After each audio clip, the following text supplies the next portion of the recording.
Hello students, IB technical classes के अंदर आप सबका स्वागत है। आज हम लोग ओवरलैप ऑफ OHE के बारे में जानेंगे, यानी ओवरलैपिंग क्या होता है।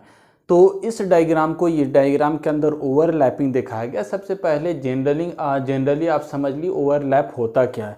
तो नॉर्मल आपको जो हम लोग क्या करते हैं, यदि हम लोग को सर्किट के अंदर आगे तार जोड़ना है तो या तो सीरीज़ या पैरेलल कनेक्शन करना है, तो हम क्या करेंगे, हम लोग जॉइंट लगाते हैं, यानी बीच में हम लोग जॉइंट बनाएंगे मोड़ कर ट्विस्ट करके, या हम लोग वेल्डिंग करेंगे या कोई जंक्शन बॉक्स लगाएंगे ताकि हम क्या कर सकें, आगे अपने सप्लाई को एक्सटेंड कर सकें। यानी कहने का अर्थ क्या है, यदि आप सीरीज़ या पैरेलल कनेक्शन कर रहे हैं, सर्किट को आगे बढ़ाना चाह रहे हैं, तो आपको करंट को आगे बढ़ाने के लिए जॉइंट करना होता है। और जॉइंट करने के लिए हम लोग तो वेल्डिंग करते हैं या सिंपल जॉइंट बनाते हैं या हम लोग जंक्शन बॉक्स का यूज़ करते हैं। तो डिफरेंट मेथड होता है जिससे आप सर्किट को आगे एक्सटेंड कर सकते हैं।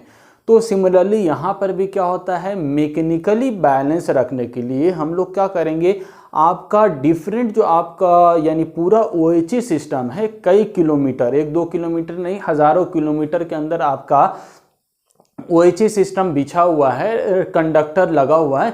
तो ऐसा नहीं है कि पूरा कंडक्टर सब जो है एक बीच में कोई कनेक्शन किया हुआ नहीं है, यानी बीच में कोई जॉइंट नहीं है।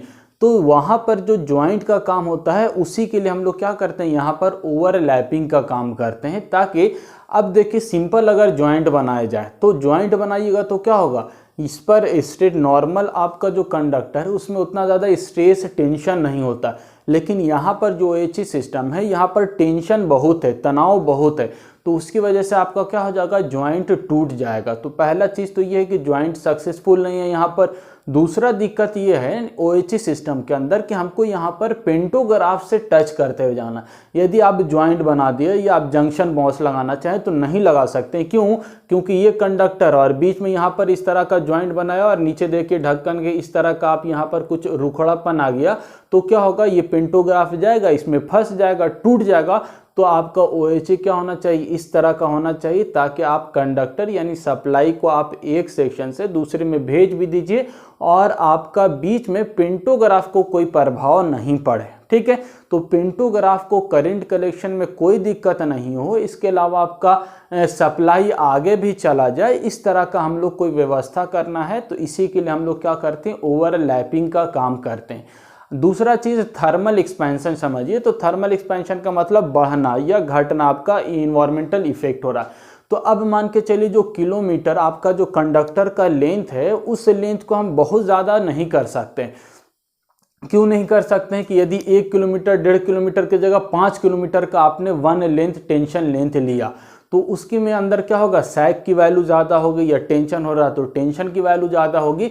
तो हम लोग जो टेंशन लेंथ लेते हैं वो कितना लेते हैं, लगभग 1.5 किलोमीटर 1.5 मीटर का। या सिंपल आप समझ लिए कोई बंडल है, तार का कोई बंडल हमारे पास। तो ऐसा नहीं कि वो 10 किलोमीटर का तार एक ही बार लपेटा हुआ है, तो उसके अंदर इतना क्षमता होता है, इतना तार हम उसमें लपेट सकते हैं बंडल के अंदर, जो बड़ा बड़ा बंडल होगा कि हम उसके अंदर 1.5 किलोमीटर तार लपेट सकते हैं। फिर दूसरा बंडल के अंदर लगभग इतना लंबा लेंथ उसके अंदर है कि 1.5 किलोमीटर का तार। तो बीच में हम लोग कुछ ज्वाइंट करना होगा, तो हम लोग को उसी के लिए क्या करना होता है, ओवरलैपिंग का काम करना होता है। तो आ रहा समझ में, बहुत सारा फैक्टर है जिसकी वजह से हमको 2 अलग अलग सेक्शन बनाना होता है, यानी 2 अलग अलग तार लेना होता है और बीच में ज्वाइंट करेंगे और उसी ज्वाइंट की जगह पर हम लोग ओवरलैपिंग का काम करेंगे ताकि पेंटोग्राफ को करंट कलेक्शन के अंदर कोई दिक्कत नहीं हो। अब समझिए ओवरलैपिंग क्या होता है। तो ओवरलैपिंग के लिए हम लोग क्या किए हुए हैं, तो अब देखिए ये वाला जो टेंशन, ये वाला जो तार आप देख रहे हैं ब्लैक कलर से हमने दिखाया, ये तार कहाँ से आ रहा है, पीछे से आ रहा है। ठीक है, तो कितना दूर, ये जो तार है लगभग 1.5 किलोमीटर चलता है। यानी अब 1.5 किलोमीटर से ज़्यादा आप इसको लंबा नहीं कर सकते हैं। क्यों नहीं कर सकते हैं, कि इसका अपना वेट बहुत हो जाएगा, थर्मल एक्सपेंशन बहुत ज़्यादा हो जाएगा, तो वो इन्वायरमेंटल इफेक्ट बहुत ज़्यादा नहीं हो। इसीलिए यह बंडल आप सोच लीजिए कि बंडल जो होगा वो उससे ज़्यादा लंबा बंडल नहीं हो सकता है। तो ओवरऑल कुल मिलाकर ये कितना होता है, तो 1.5 किलोमीटर लंबा तार होता है, ठीक है। उससे ज़्यादा कर दीजिएगा तो अनइकोनॉमिकल होगा, इस पर इन्वायरमेंटल इफेक्ट ज़्यादा होगा, सैग की वैल्यू ज़्यादा होगी, फिर करंट कलेक्शन में प्रॉब्लम होगा। तो ये 1.5 किलोमीटर लंबा है, तो अब 1.5 किलोमीटर के बाद यानी 1500 मीटर के बाद क्या करना है, हमको दूसरा तार इसके बाद लगाना है जो फिर वो 1.5 किलोमीटर चले, और फिर इसके बाद 1.5 किलोमीटर, इस तरह से आपका हज़ारों किलोमीटर हमको चलना है। तो ये आपका पीछे से आ रहा है लगभग बहुत 1500 मीटर आपका ट्रैवल करके आ रहा है, और अब इस तार को हमको ख़त्म करना हो, दूसरा तार लाना है। अब पहले की तरह यानी पुराना जो हमारा सिस्टम होता था, तार आपका जो नॉर्मल होता था, मान के चलिए 1500 मीटर का ये है और फिर दूसरा 1500 मीटर ये है, तो दोनों को सिंपली क्या कर देंगे, ज्वाइंट कर देंगे। लेकिन यहाँ पर ज्वाइंट आप नहीं कर सकते हैं, पेंटोग्राफ आएगा तो इससे टच होगा और जिसकी वजह से ये क्या हो जाएगा, टूट जाएगा, डैमेज हो जाएगा। दूसरा बात यह है कि आप इसको ज्वाइंट कर दिया तो इस ज्वाइंट पर अब देखिए दोनों 1500 मीटर यानी 1.5 किलोमीटर दोनों का स्ट्रेस किस पर पड़ेगा, इसी ज्वाइंट पर पड़ेगा, तो ये तो टूट जाएगा। तो कुल मिलाकर आपका कहने का अर्थ क्या हुआ कि ज्वाइंट आपका सक्सेसफुल OHE सिस्टम के अंदर नहीं होगा। तो हमको क्या करना होगा, इस 1.5 किलोमीटर आया तार इसको ख़त्म करना है और ये वाला तार को यहाँ पर ख़त्म करना है। ये वाला एक 1 टेंशन लेंथ हो जाएगा, दूसरा आपका 1 टेंशन लेंथ होगा।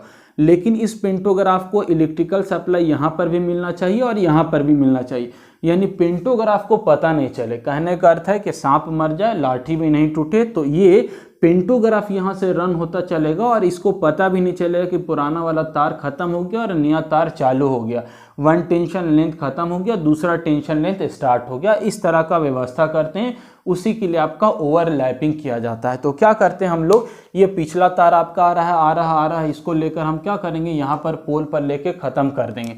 तो सबसे पहले ये देखिए जो डॉट पॉइंट आपको दिख रहा है, ये पॉइंट आपका क्या है, ये पॉइंट आपका मास्ट को दिखाएगा या पोल को दिखाएगा, ठीक है। तो ये पोल और यह मास्ट है, ट्रैक्शन पोल है, और ये जो आप लाइन दिख रहे हैं ब्लैक या रेड कलर से हमने देखा है, ये दोनों मिलाकर ये दोनों ये यहाँ पर है, ये सारा क्या है, कैंटिलीवर है, जो हाथ निकला हुआ होता है जिस पर आपका कैटेनरी और कॉन्टैक्ट वायर दोनों लगा हुआ होता है। तो सिंपली हम सिर्फ कॉन्टैक्ट वायर को दिखाया है, ठीक है। और दोनों जो डायग्राम है वो दोनों डायग्राम सेम है, एक अप ट्रैक के लिए, दूसरा डाउन ट्रैक के लिए। एक बार आपका लेफ्ट साइड लगा हुआ, एक बार राइट साइड लगा हुआ पोल, तो दोनों एक ही है, ये समझ लिए, तो ये भी एक ही चीज़ है, ठीक है। तो आपका पोल लगा हुआ है, ये आपका कैंटिलीवर लगा हुआ है, और ये दोनों कॉन्टैक्ट वायर है। तो आप अब देखिए ये पुराना वाला तार है, यानी 1500 मीटर ये चल चुका है, अब इसको ख़त्म करना है। दूसरा जो तार आपने ब्लू कलर से हमने देखा है, ये नया तार है, नया टेंशन लेंथ है, जो अभी हमको स्टार्ट करना है, और ये फिर आपका कितना दूर चलेगा, 1500 मीटर चलेगा, और उसके बाद हमको इसको ख़त्म करना है। तो ये मान के चलिए ये आपका क्या लगा हुआ है, एक काउंटर वेट से लगा हुआ होगा, और इसके लास्ट सिरा पर भी काउंटर वेट लगाना है, जो हम लोग पिछले डायग्राम या पिछले लेक्चर के अंदर देखा। तो अब देखिए इसके साथ यहाँ पर काउंटर वेट लगा हुआ है, इसको काउंटर वेट कह रहे हैं, यानी ये आपका इसके साथ रेगुलेटेड OHE हमने बना दिया। तो ये आपका वेट लगा हुआ है, इसी तरह ये पूरा चलेगा 1500 मीटर, इसके बाद लगा हुआ होगा इसके साथ भी काउंटर वेट लगा होगा। यहाँ पर काउंटर वेट लगा है, ये अब तार नया जो तार चालू हुआ ये अभी चलता चलेगा आगे कितना दूर, 1500 मीटर चलेगा, और इसके बाद फिर हम इसके साथ तार के साथ काउंटर वेट लगाएंगे और ये 1 टेंशन लेंथ की तरह काम करेगा।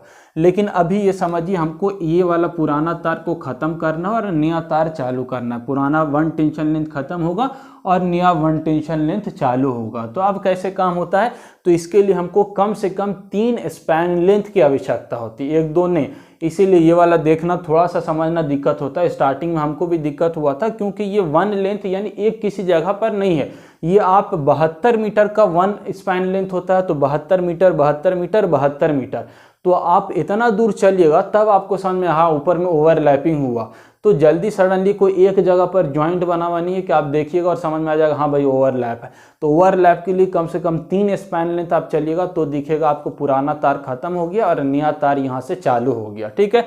इसका अगर पॉसिबल होगा तो हम आपको ओरिजिनल वीडियो यानी ट्रैक पर जाकर भी इसका वीडियो बनाकर हम कभी आपको दिखाएंगे, बहुत अच्छे से क्लियर हो जाएगा। तो देखिए अभी यहाँ पर समझिए डायग्राम की सहायता से, तो आपका ये वाला तो नया तार है, यहाँ से शुरू हो रहा है, ये पुराना वाला तार है, तो हमने क्या किया, ये पुराना तार को लाकर इस यहाँ पर ख़त्म कर दिया और नया तार है, नया तार को हमने यहाँ से चालू किया। तो अब कैसे काम होगा, तो 3 स्पैन लेंथ, 1 स्पैन लेंथ 2 और 3, तो टोटल 4 पोल का यूज़ हुआ, 3 स्पैन लेंथ का यूज़ हुआ।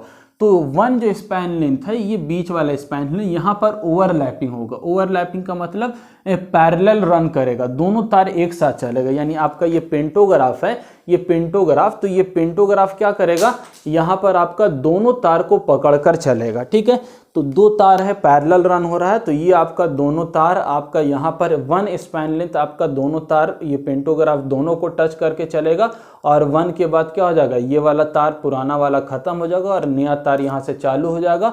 और पेंटोग्राफ को पता नहीं चलेगा कब नया और कब पुराना खत्म हो गया और कब नया चालू हो गया, क्योंकि इसको रेगुलर करंट कलेक्शन इसका काम हो रहा है, यानी रेगुलर इसको करंट मिल रहा है, लोकोमोटिव को करंट मिल रहा है। तो पुराना वाला तार यहाँ से ला रहे थे, यहाँ पर हमने शुरू किया, इधर से थोड़ा सा तिरछा आएगा, यहाँ पर आया और बीच वाला जो स्पैन होगा इसमें दोनों रन करेगा। और दोनों रन होने के बाद यहाँ से हम रेगुलर इसको कर दिया है, लेके आगे चलेंगे 1500 मीटर आगे तक, और बाकी ये वाला लेकर क्या कि इसको तिरछा कर कर यहाँ पर ले जाकर ख़त्म कर दिया। तो ये क्या हो गया, आपका ओवरलैपिंग का काम हो गया।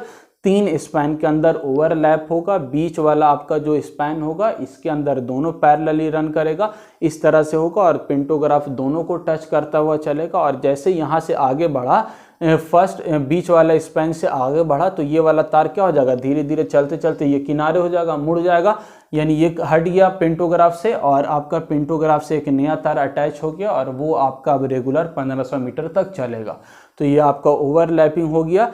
और अब सिमिलरली यही चीज़ आपका यहाँ पर भी दिखाया गया, सेम कैंटिलीवर लगा हुआ है, मास्ट लगा हुआ है, दो आपका ये वाला आपका पुराना तार समझ लीजिए, ये वाला नया तार समझ लीजिए, ये ब्लैक वाला नया तार। तो इस तरह से आपका जो यहाँ पर आपको समझ में आ रहा है, इसी चीज़ को यहाँ पर देखा गया, एक अप ट्रैक के लिए, दूसरा डाउन ट्रैक के लिए।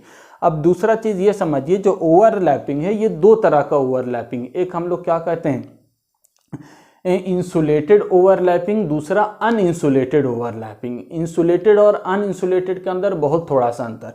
तो यहाँ पर जो ओवरलैपिंग आप देख रहे हैं ये अनइंसुलेटेड ओवरलैपिंग। अनइंसुलेटेड कहने का मतलब इन दोनों के बीच में कोई भी आपका इंसुलेटर लगा हुआ नहीं है, डायरेक्टली दोनों इलेक्ट्रिकल कनेक्टेड। अच्छा, ये चीज़ आपका छूट गया, इन दोनों में पुराना तार आ रहा है, नया तार स्टार्ट हो रहा है, तो यहाँ पर जो कनेक्शन होगा, सप्लाई जाएगी, वो किसके सहायता से, तो जंपर लगा हुआ होगा। ठीक है, तार लगा हुआ होगा एक प्रकार का, जो कॉपर का वायर ऊपर से इंसुलेटेड भी होता है, देखिएगा जो जगह जगह पर लगा होगा, तो इसकी सहायता से आपका क्या हो जाता है, तार पुराना तार से नया तार में आपका इलेक्ट्रिसिटी सप्लाई हो जाती है और फिर इलेक्ट्रिसिटी आगे चली जाती है। ठीक है, तो सिमिलरली आगे भी लगा हुआ होगा जंपर, तो जगह जगह पर जंपर लगाते हैं हम लोग। ठीक है, तो इस तरह से इलेक्ट्रिकल सप्लाई आपका यहाँ आगे दूसरे नए तार के अंदर भी इलेक्ट्रिसिटी चली गई। तो क्या बताना चाह रहे थे हम, ओवरलैपिंग बताना चाह रहे थे। तो अब यहाँ पर देखिए, ये जो ओवरलैपिंग है ये अनइंसुलेटेड ओवरलैप है, यानी डायरेक्ट सप्लाई चला गया इसमें और यहाँ पर कोई भी आपका क्या है, यानी कि आपका कोई इंसुलेटर यूज नहीं है। तो इस तरह का जो ओवरलैपिंग होगा इसको हम लोग क्या कहेंगे, अनइंसुलेटेड ओवरलैप। बहुत आसान है समझना, बता रहे हैं, अनइंसुलेटेड ओवरलैप।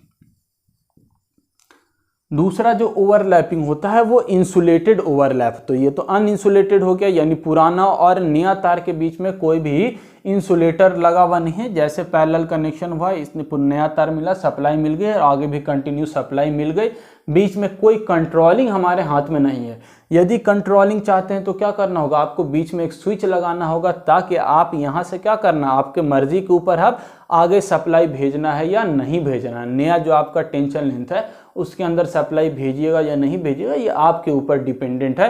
तो ऐसे सप्लाई यदि आप बीच में एक स्विच लगा देते हैं और स्विच के माध्यम से सप्लाई दीजिएगा, तो ऐसा क्या कहलाएगा, वही आपका जो सप्लाई ओवरलैपिंग होगा वो क्या कहलाएगा, इंसुलेटेड ओवरलैप कहलाएगा। ठीक है, तो इंसुलेटेड ओवरलैप के अंदर हम लोग किस तरह से काम करते हैं, ध्यान से देखिएगा।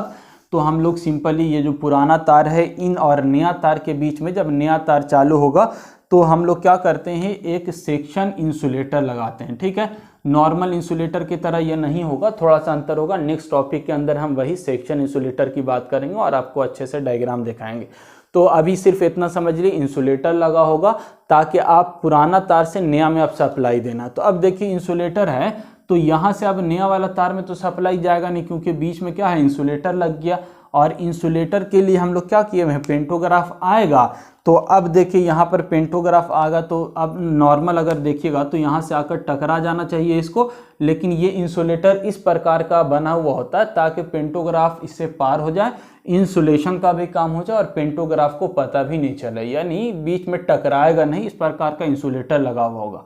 लेकिन अब देखिए आगे सप्लाई देना है या नहीं, तो बीच में तो इंसुलेटर आ गया, तो हम क्या करेंगे, यहाँ पर एक स्विच लगा देंगे। ठीक है, तो यहाँ पर आपका नया पुराना तार से इसको टच कर दिया, यहाँ पर आपका ये लगा दिया और यहाँ पर आगे इस तरह से टच कर दिया। तो अब देखिए बीच में इंसुलेटर हो गया, तो अब यहाँ पर क्या हो गया, इंसुलेटर आपका इंसुलेटर कहने का मतलब यहाँ पर आइसोलेटर लगा होता है जो मैनुअली ऑपरेट होता है। आइसोलेटर का भी डायग्राम हम लोग देखेंगे, तो ये मैनुअली ऑपरेट होता है, इसको आप क्लोज भी कर सकते हैं, ओपन भी कर सकते हैं। तो यदि आप क्लोज किए हुए हैं तो अब यहाँ क्लोज किया हुआ है तो क्या हो जाएगा, सप्लाई आपका आगे वाले सेक्शन में, यानी आगे जो आपका 1 टेंशन लेंथ लगा हुआ वहाँ पर सप्लाई चला जाएगा। यदि आप इसको ओपन कर दीजिएगा तो सप्लाई आगे रुक जाएगा। तो इस प्रकार का जो ओवरलैपिंग होगा, जहाँ पर इंसुलेटर लगाएंगे सेक्शन इंसुलेटर और इसको ऑपरेट करने के लिए आइसोलेटर लगाएंगे, तो इस तरह का जो ओवरलैपिंग होता है इसी को हम क्या कहते हैं, इंसुलेटेड ओवरलैप कहते हैं। और ऐसा करने से आपको फ़ायदा क्या है, यदि आपको मेंटेनेंस आगे करना, आप चाह रहे सप्लाई नहीं दे, तो यहाँ पर का आइसोलेटर को ओपन कर दीजिए और आगे सप्लाई बंद हो जाएगी, मेंटेनेंस का काम कीजिए बढ़िया से। अगर आप चाह रहे हैं कि कंटिन्यू नॉर्मल स्थिति में कंटिन्यू ही सप्लाई चाहिए, तो नॉर्मल स्थिति में क्या है, ये स्विच क्लोज रहेगा, आगे सप्लाई इसको चली जाएगी और ये बहुत दूर नहीं होता, बिल्कुल नज़दीक में लगा होगा, तो कोई इंटरप्शन न्यूट्रल सेक्शन की तरह आपका लंबा नहीं होता, बहुत बिल्कुल नज़दीक में होता है, तो सप्लाई बिल्कुल मिल जाती है। तो यहाँ से कंटिन्यूअस सप्लाई इसको चली जाएगी। तो इस प्रकार से आपका क्या होता है, इंसुलेटेड ओवरलैप होता है। यदि ये सब नहीं लगाए हुए हैं, नॉर्मल आपका लगा हुआ है, डायरेक्ट कनेक्टेड है, तो क्या होगा, आपका अनइंसुलेटेड ओवरलैप कहलाएगा। तो ओवरलैप 2 टाइप का, एक इंसुलेटेड ओवरलैप और दूसरा अनइंसुलेटेड ओवरलैप। आई होप आपको सारा चीज़ क्लियर हो गया होगा, ओवरलैपिंग क्यों करते हैं, किस तरह से करते हैं और इंसुलेटेड ओवरलैप क्या है, अनइंसुलेटेड ओवरलैप क्या है। आज के लिए इतना ही, थैंक यू।